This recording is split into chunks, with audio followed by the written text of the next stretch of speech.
सरकार बनेगी, सरकार यूँ बनेगी कि नहीं तो उन्हें ख़त्म होना पड़ेगा। सीधी बात यह है, नीतीश और चंद्रबाबू नायडू जी इस बात को जानते हैं कि केवल वो ही बचे हुए हैं और नीतीश भी बचे नहीं। नीतीश भी पहले नंबर की पार्टी थी, भाजपा तब वो तीसरे नंबर की पार्टी थी। आज भाजपा वहाँ पहले नंबर उसके आरजेडी के बाद में दूसरे नंबर पे आ गई और ये तीसरे नंबर पे खिसल गए। ये अगर वो इन्होंने आपके और चांस दे दिया तो एक वहाँ से ये समझ लेना वो जेडीयू खत्म है बिहार से, अगर ये इनके संग पैक्ट में चाहते हैं कि नीतीश हाँ कुमार आपके खेमे में आ जाए। नायडू भी एक रजाई बनवा ले, चंद्रबाबू नायडू जी भी खत्म आप चाहते हैं कि नीतीश कुमार आपके खेमे जब मैंने स्टार्ट है? सबसे पहला सवाल ये है कि आपने ये कहा था कि प्रधानमंत्री मोदी उस वक्त आपने कहा था कि वो फिर से सत्ता में वापस नहीं आएंगे, लेकिन अब देखा जा रहा है, इस तरीके से लग रहा है कि मोदी जी फिर से वापसी कर रहे हैं। देखो, वापसी की बात यह है, मोदी जी को जो मैंडेट मिला है वो प्रधानमंत्री बनने के लिए तो मिला नहीं है। जिस हिसाब से मोदी जी ने बोला था मेरी पहले 303 थी, अब 350 तो मेरी भाजपा की आएंगी, समझ रहे हैं, और 400 आएंगी कंबाइंड एनडीए की, लेकिन आई तो नहीं। अब तो 250 भी नहीं आई, 240 भी नहीं आई इवन, और उसमें भी 5 कैंडिडेट ऐसे हैं जो इन्होंने ज़बरदस्ती हराए।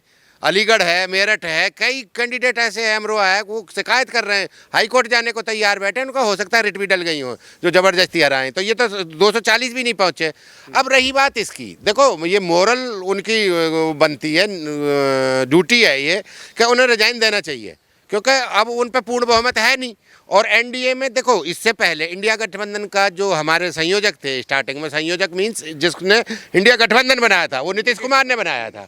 जब नीतीश कुमार ने बनाया था तो उनको इन्होंने 16 जो इनको एमपी थे तब, जितने भी सिटिंग एमपी थे, सबके घर पे आईडी, ईटी और इनकम टैक्स के, ईडी के, सबके लेटर भेज दिए।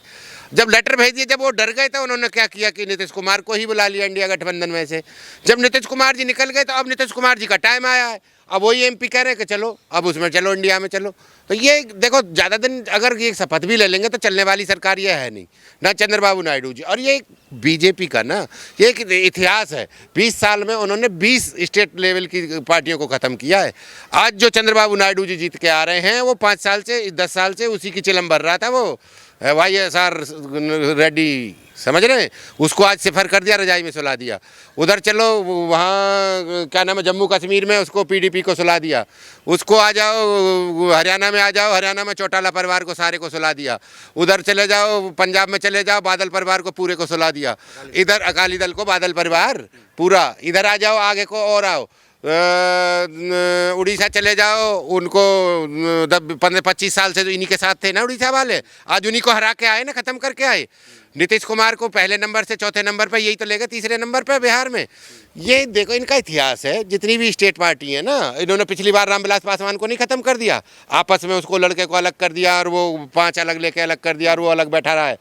ऐसा इनका इतिहास है, ये मतलब इनका सपोर्ट करेगा। अगर ये अब नहीं संभले ना, नीतीश जी और चंद्रबाबू नायडू नहीं संभले तो रजाई तैयार करवा लें, सोना पड़ेगा अगले चुनाव में ही। कहने का मतलब ये है कि अब प्रधानमंत्री मतलब मोदी अगर प्रधानमंत्री की शपथ ले लेते हैं तीसरी बार, तो मतलब ये सरकार है कि कमज़ोर टाइप से सरकार रहेगी, है ना, कभी भी। तो बैसाखी पे तो है ही भाई, पहले ही 40-42 पार्टी तो उनके पास में पहले ही है, 42 तो, और 42 के बाद में अब ये और मिल गई हैं। अब चंद्रबाबू नायडू जी भी इनके पास ही हैं। प्रधानमंत्री मोदी ने कहा कि देश की उन्नति के लिए, देश को ज़्यादा से ज़्यादा मतलब ग्रो करने के लिए, यानी कि हमारा कई सारे हमारे, सुनिए सवाल सुन लीजिए, कई सारे हमारे जो है सपने थे। हाँ। एक तो हमारा था विश्व गुरु बनने का, और भी कई सारे थे कि हम हर एक क्षेत्र में जो है हम आगे जाएंगे।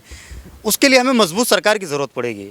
मजबूत सरकार तो बनी नहीं है, तो क्या लग रहा है कि जो प्रधानमंत्री का एक विज़न था उनके पास देश को ग्रो करवाने का, वो पूरा नहीं हो पाएगा। देखो इनको बार बार मैं तभी तो कह रहा हूँ, अब इनकी मोरल ड्यूटी है। ये कहते थे वो सामने वाली सरकार बनेगी तो गठबंधन उसकी बनेगी, बैसाखी पे चलेगी, उस पे चलेगी। अब तुम क्यों बैसाखी पे चल रहे हो?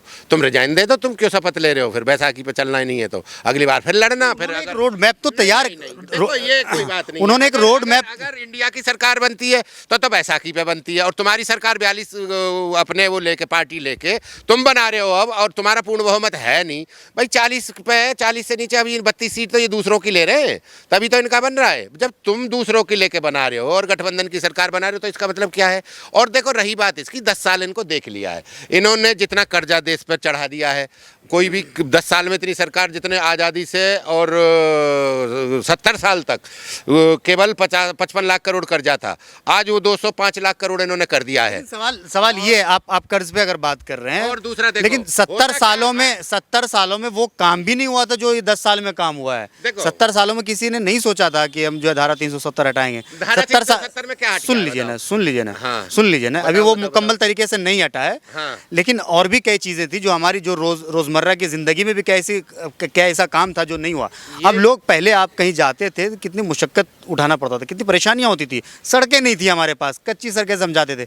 आज जाकर के देखिए बड़े बड़े हाईवेज वगैरह बने हैं। अब तो मैं बताऊंगा ना, ये अब उपलब्धि मुझे- है हमारी। अच्छा, उपलब्धि उसके है। बाद नहीं, अब समझ तो लो, उपलब्धि को समझ लो, पहले तो धारा को समझ लो।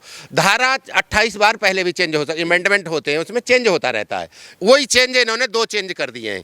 अब मुझे एक आदमी बता दो, वो बिज था हरियाणा वाला, वो कहता था शादी करके लाएंगे जम्मू कश्मीर से। एक लड़की भारत में बता दो ना जो शादी करके आ गई हो भारत में जम्मू कश्मीर में से। पाकिस्तान से लोग आए। नहीं, छोड़ो ना, वो बात बताओ ना। दूसरी बात, 21 लाख रुपए का इनाम है अगर किसी भारत के किसी भी आदमी की अगर जम्मू कश्मीर में नौकरी लगी हो।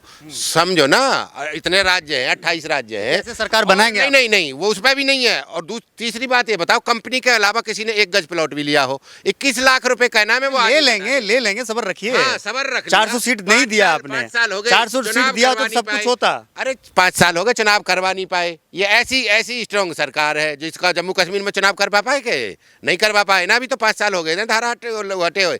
ये कुछ नहीं करते, भावना भड़काते, उसी पॉइंटों को पकड़ते। अब रही तुम कह रहे हो NHAI के और उनके, बना के किसान को पीट के लूट के और उससे सस्ता खेत लेके NHAI एक तरफ से बनाते जा रहे, दूसरी तरफ से पीछे से बेचे जा रहे। क्या प्लान है? अरे बेच दिया अडानी और अंबानी को, आपको पता ही नहीं है। 50,000 करोड़ का तो बेच दिया हाईवे, और उससे किसान से सस्ते में खरीद रहे हैं, उसको लट बजा के एक्वायर करे जा रहे हैं जमीनों को, और उसको अडानी अंबानी को दिए जा रहे हैं। और सुनो, जब से ये आए हैं 6 हेड लगे हैं। आप नहीं जानते हो, मैं इंजीनियर हूँ और मैं सारी चीजें जानता हूँ, मैं CA भी हूँ, इंजीनियर भी हूँ। इसमें 6 हेड। अरे जाट जी सुन लेना, देखो डीजल पे सवाल सुन लीजिए ना। आप अंबानी अडानी से ऊपर जाइए ना, उसके ऊपर अंबानी अडानी से आगे भी दुनिया है, दुनिया खत्म नहीं हुई है। अब हाईवे का आप ये चीज बताइए, हाईवे का सुन लो ना। कांग्रेस गवर्नमेंट ने हाईवे का तो क्लैरिफिकेशन सुनिए ना सर, मेरी बात सुनिए। हाईवे का सुन लो। आपने बोला कि हाईवे की आप मेरी बात सुन लीजिए, आप मेरी बात सुन लीजिए, आप मेरी बात सुन। इतना हाईवे का क्लैरिफिकेशन क्यों नहीं ले रहे? आपसे अभी क्या नाम है 7-8 मिनट की वीडियो हो गई होगी, आपकी सुन रहा था। हाईवे का क्यों नहीं ले रहे? अरे सुन लीजिए ना, हाईवे का क्लियरिफिकेशन क्या लेंगे, वहाँ हाईवे बन रहे हैं। नहीं हाईवे बन रहे हैं, कितने अभी एक बार सुन तो लो मेरा, सुन लीजिए। आपने ये कहा था कि मतलब ये जो सारी संपत्ति हैं वो अडानी को अंबानी को दे रहे हैं, लेकिन देश में उसके अलावा और जो हुआ है उस पर आप बात क्यों नहीं करते हैं? अब हाईवे पे करते आपने उस पर बात करा है कि जो कांग्रेस सरकार ने वो सोना गिरवी रखा था? फिर भी नहीं था, वो उसका इंटरेस्ट आता था हमारे पास में, वो FD थी हमारी। मोदी बेचने के लिए उसको छुड़ा के लाए हैं भाई साहब। मोदी जी उसको बेचना है, क्योंकि यहाँ वाला तो 156 टन तो बेच दिया पहले ही। 156 टन पहले ही बेच चुके हैं, गिरवी रखा हुआ है। नहीं समझ, तरक्की में बेच करके लगा रहे हैं। तरक्की में नहीं लगा रहे, आप समझ ही नहीं रहे उसको। आप माइंड ये लगाओ, अप्लाई करो कि जो हमारा FD का पैसा आता था, इंटरेस्ट का जो पैसा हमें देती थी ना ब्रिटिश गवर्नमेंट, टेक्नोलॉजी में कितना आगे है, आप कभी इस चीज पे गौर किया है? कांग्रेस की सरकार में बटन वाला फोन चलाते थे, आज टच वाला फोन चला रहे हैं। हाईवे में 6 हेड और इसमें भी सरकार का योगदान होता है। अगर आपको नहीं पता है तो जाकर पाकिस्तान को देख लीजिए, वहाँ के लोगों के पास कुछ लोगों को ये भी आज भी नहीं पता हो कि मोबाइल फोन है क्या। अच्छा, टोल टैक्स देखो, उसमें जो है हाईवे आप बता रहे हो ना बने हैं, 10 साल में 30 लाख करोड़ कलेक्शन आया है। कौन कौन से हेड में आता है? मद होते हैं, वो एक हेड होता है, आप नहीं जानते होंगे शायद, मैं बता देता हूँ। Number 1 toll tax, number 2 road tax, number 3 parking tax, number 4 green tax, number 5 entry tax, number 6 वो पार्किंग टैक्स। 6 टैक्स लिए जाते हैं। 6 टैक्स में 30 लाख करोड़ आए हैं, और केवल 10 साल में 10 लाख करोड़ की बनाई है। प्लान क्या है आपके पास? अब क्या है प्लान? अनपढ़ आदमी को अब क्या प्लान है सरकार कैसे? और सुनो, सरकार कैसे बनाएंगे? जो भी भ्रष्टाचार होता है, बैंक में से कोई लेके बक्सा नहीं भग रहा है। भ्रष्टाचार अगर हाईवे बन रहा है, और सबसे ज्यादा भ्रष्टाचार ही सड़कों में होता है। प्लान क्या है MLA आपका? का हेड सड़क में सरकार कैसे बनाएगी? MP का हेड सड़क में लगे, सरकार कैसे का हेड सड़क में लगे, सबका हेड सड़क में बताइए लगता है। सरकार कैसे मुझे ये बता दो, सबका हेड सड़क में क्यों लगता है? इसलिए लगता है क्योंकि भ्रष्टाचार उसी से किया जाता है। सरकार कैसे बनाएंगे? सरकार बनेगी, सरकार यूँ बनेगी कि नहीं तो उन्हें ख़त्म होना पड़ेगा। सीधी बात यह है, नीतीश और चंद्रबाबू नायडू जी इस बात को जानते हैं कि केवल वो ही बचे हुए हैं, और नीतीश भी बचे नहीं। नीतीश भी पहले नंबर की पार्टी थी, भाजपा तब वो तीसरे नंबर की पार्टी थी। आज भाजपा वहाँ पहले नंबर उसके आरजेडी के बाद में दूसरे नंबर पे आ गई और ये तीसरे नंबर पे खिसल गए। ये अगर वो इन्होंने आपके और चांस दे दिया तो एक वहाँ से ये समझ लेना वो जेडीयू खत्म है बिहार से, अगर ये इनके संग पैक्ट में चाहते हैं कि नीतीश हाँ, कुमार आपके खेमे में आ जाए। चंद्रबाबू नायडू भी एक रजाई बनवा ले, चंद्रबाबू नायडू जी भी खत्म आप है। चाहते हैं कि नीतीश कुमार आपके खेमे जब मैंने रीजनल 20 पार्टियों के नाम बता दिया आपको, इन्होंने 20 आदमी खत्म कर चुके हैं ये अब तक। ये वो लोग आएंगे आपके साथ, वो इंडिया अलायंस के साथ आएंगे? इंडिया अलायंस के साथ वो कुछ आज रहे ही नहीं, इन्होंने बीजेपी ने खत्म ही कर दिए। वो कहाँ आएंगे बेचारे? अब यही दो बचे हुए हैं। अगर इन्होंने ये इस चांस को ये कूक गए और ये इन्हीं के साथ चले गए तो इनका बिस्तर तय है। ये तो अभी से नहीं समझ रही है, अभी से ईडी सीडी और मतलब राहुल गांधी प्रधानमंत्री बनेंगे? उनके जेडीयू के और टीडीपी के जितने भी सांसद आए उनकी इंक्वायरी आज से ही शुरू हो जाएगी।